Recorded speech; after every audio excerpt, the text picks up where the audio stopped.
दोस्तों, स्वागत है आपका अपने YouTube channel GK bye S2 में। हम आपके लिए लेके आए हैं करंट अफेयर्स से रिलेटेड इंपॉर्टेंट क्वेश्चंस। जी हाँ, हमने अपने क्वेश्चंस में, अपने वीडियो में कुछ बदलाव किए थे। उम्मीद करता हूँ आपको वो पसंद आए हों।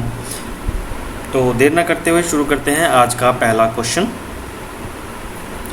सेंट्रल कोल फील्ड्स लिमिटेड में ओपन कास्ट खदान में काम करने वाली पहली महिला उत्खनन इंजीनियर कौन बन गई हैं? ऑप्शंस हैं ए आकांक्षा कुमारी, बी भावना कंठो, सी शिवांगी सिंह, डी शिवानी मीना। जी हाँ, इसका सही उत्तर है डी शिवानी मीना।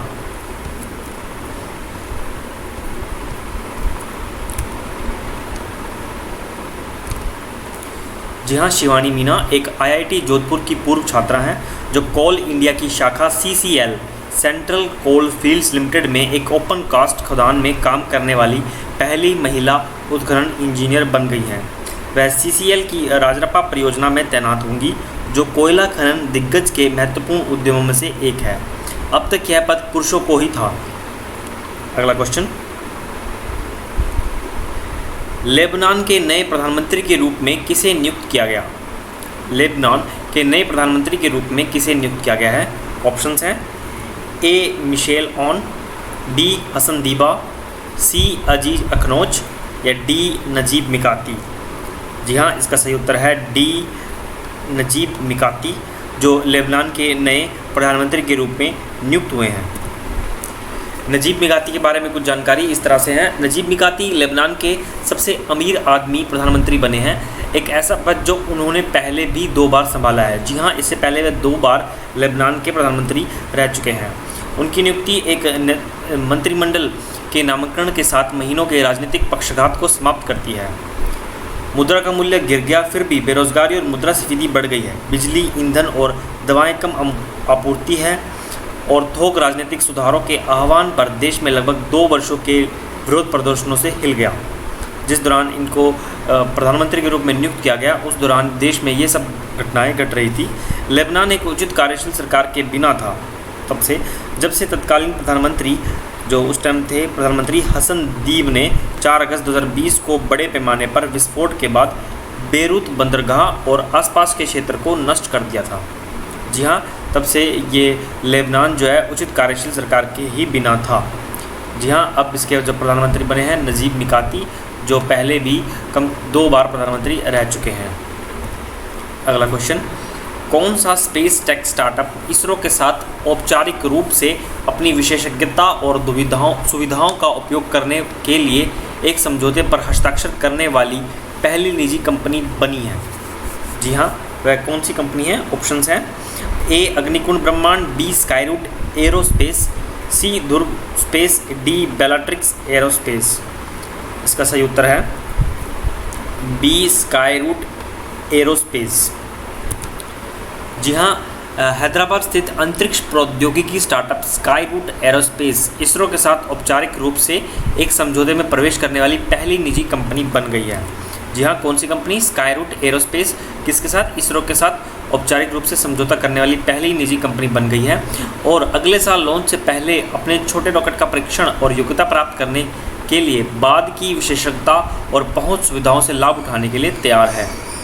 समझौते पर इसरो के वैज्ञानिक सचिव और अंतरिम इन स्पेस समिति के अध्यक्ष आर उमामहेश्वरन और स्काईरूट एरोस्पेस के CEO पवन चंद्रा ने हस्ताक्षर किए हैं। जी हाँ, इसके रिलेटेड भारतीय अंतरिक्ष अनुसंधान संगठन यानी कि इसरो ने एक बयान में कहा, फ्रेमवर्क MOU कंपनी को विभिन्न इसरो केंद्रों पर कई परीक्षण और एक्सेस सुविधाओं की अनुमति देगा और उनके अंतरिक्ष प्रक्षेपण वाहन प्रणालियों और उप प्रणालियों के परीक्षण और योग्यता के लिए इसरो की तकनीकी विशेषज्ञता का लाभ उठाएगा। अगला क्वेश्चन, किस देश ने अंतर्राष्ट्रीय परमाणु ऊर्जा एजेंसी को अपने परमाणु स्थलों की निगरानी करने वाले कैमरों के मेमोरी कार्ड को बदलने की अनुमति दी है? जी हाँ, किस देश ने अंतर्राष्ट्रीय परमाणु ऊर्जा एजेंसी को अपने परमाणु स्थलों की निगरानी करने वाले कैमरों के मेमोरी कार्ड को बदलने की अनुमति दी है? ऑप्शंस हैं ए तुर्की, बी इजराइल, सी उत्तर कोरिया या डी ईरान। जी हाँ, इसका सही उत्तर है डी ईरान।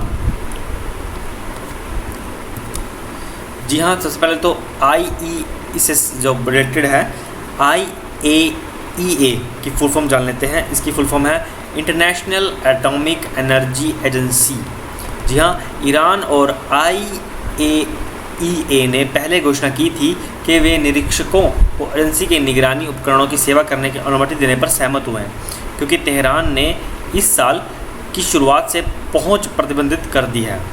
जी हाँ, IAEA के निरीक्षकों को पहचान किए गए उपकरणों की सेवा करने और उनके भंडारण मीडिया को बदलने की अनुमति है, जिसे ईरान के इस्लामी गणराज्य में संयुक्त IAEA और ईरान के AIOI मोहरों के तहत रखा जाएगा, जिस तरह और समय दोनों पक्षों द्वारा सहमत है, उन्होंने एक संयुक्त बयान में कहा था।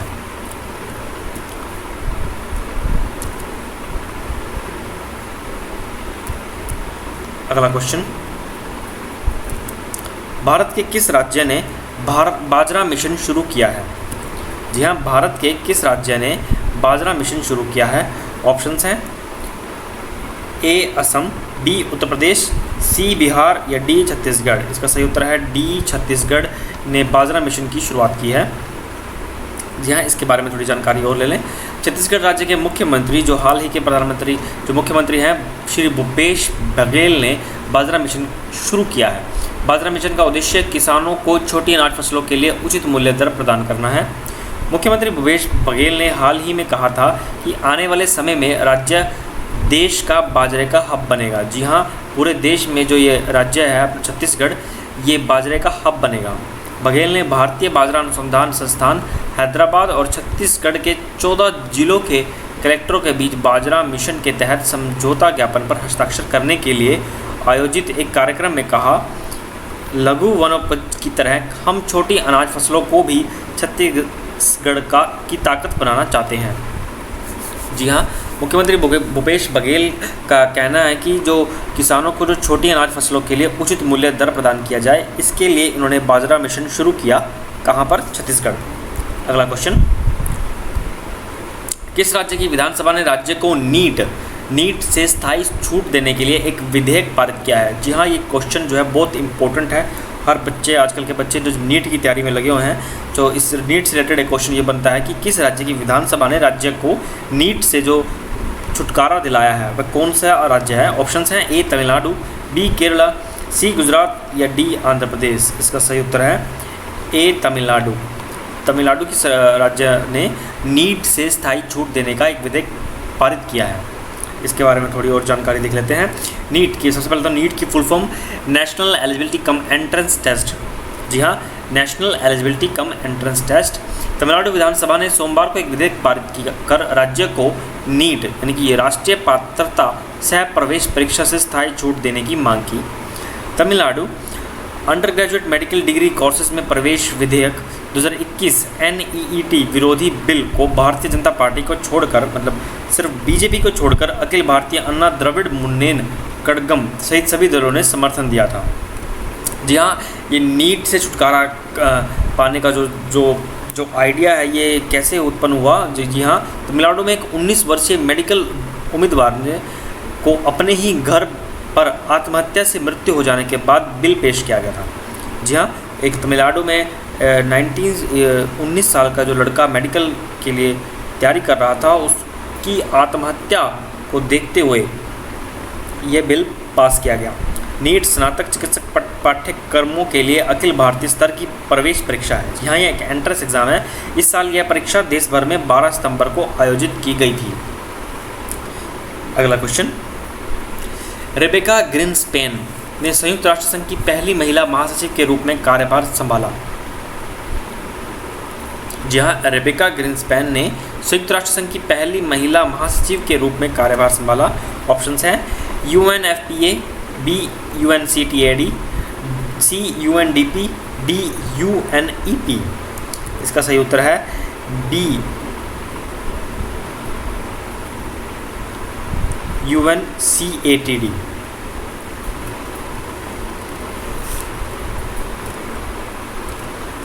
जी हाँ, इससे UNCTAD है क्या? UNCTAD की full form United Nations conference on trade and development. United Nations conference on trade and development. व्यापार और विकास पर पहला संयुक्त राष्ट्र सम्मेलन यानी कि UNCTAD 1964 में जिनेवा में आयोजित किया गया था। कोस्टा रिकॉन की अर्थशास्त्री और मध्य अमेरिकी राष्ट्र की पूर्व उपाध्यक्ष संयुक्त राष्ट्र के व्यापार और विकास निकाय की महासचिव नियुक्त होने वाली पहली महिला बन गई हैं। जी हाँ, संयुक्त राष्ट्र महासचिव एंटोनियो गुटेरेस ने द्वारा पद के लिए उनके नामांकन को 11 जून को संयुक्त राष्ट्र महासभा द्वारा अनुमोदित किया गया था। उन्होंने लैटिन अमेरिका और कैरेबियन के लिए UNDP के क्षेत्रीय निदेशक के रूप में भी काम किया है। विकास के लिए वित्त पोषण पर उच्च स्तरीय पैनल के सदस्य और कोस्टा रिका के उपाध्यक्ष 1994 से 1998 के रूप में भी काम किया है। जी हाँ, यहाँ किसकी बात हो रही है? जो रेबेका ग्रिन्सपेन है, जिन्होंने संयुक्त राष्ट्र संघ की पहली महिला महासचिव के रूप में कार्यभार संभाला है। अगला क्वेश्चन,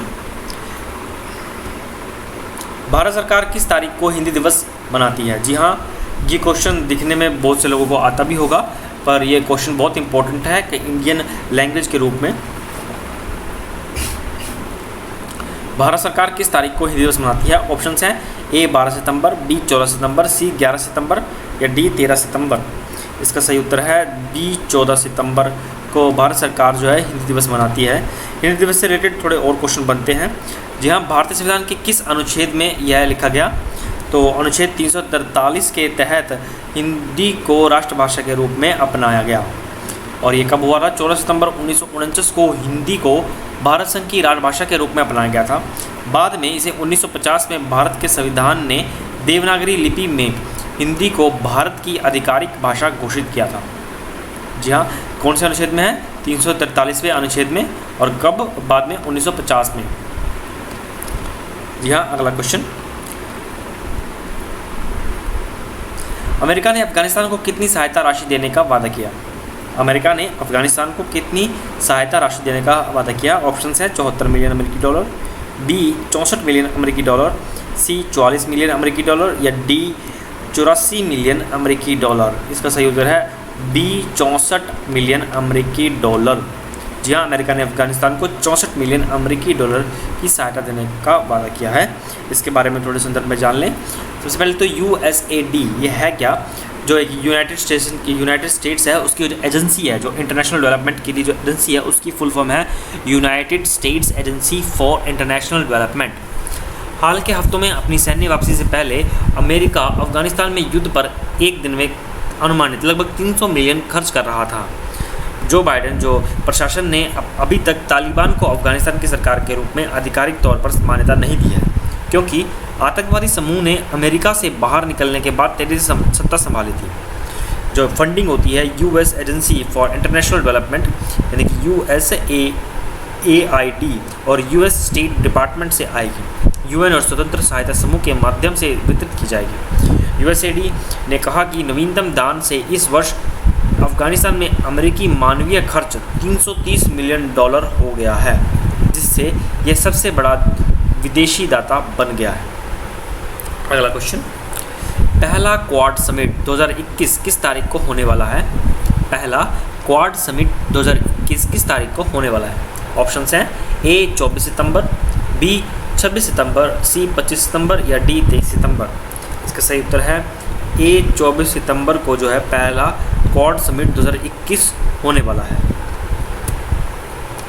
जी हाँ, अमेरिकी राष्ट्रपति जो बाइडेन जो 24 सितंबर को व्हाइट हाउस में पहली बार क्वाड यानी कि चतुर्भुज सुरक्षा वार्ता नेताओं के शिखर सम्मेलन की मेज़बानी करेंगे। जी हाँ, अमेरिकी राष्ट्रपति जो बाइडेन 24 सितंबर को जो अपना क्वाड शिखर सम्मेलन होगा उसके होस्ट होंगे। इसमें 4 देशों भारत, ऑस्ट्रेलिया, जापान और संयुक्त राज्य अमेरिका के नेता एक स्वतंत्र और खुले इंडो पैसिफिक को बढ़ावा देने, जलवायु संकट को संबोधित करने और अपने संबंधों को गहरा करने पर चर्चा करेंगे। जी हाँ, आज के लिए इतना ही। उम्मीद करता हूँ आज के हमारे क्वेश्चंस आपको पसंद आए हों, और इसी तरह की वीडियो डेली अपडेट पाने के लिए हमारे चैनल को सब्सक्राइब कीजिए और बेल आइकन को ज़रूर दबाएं। वीडियो ज़रा सी भी अच्छी लगे तो प्लीज़ लाइक का बटन ज़रूर दबा दीजिएगा। Thanks for watching, have a nice day.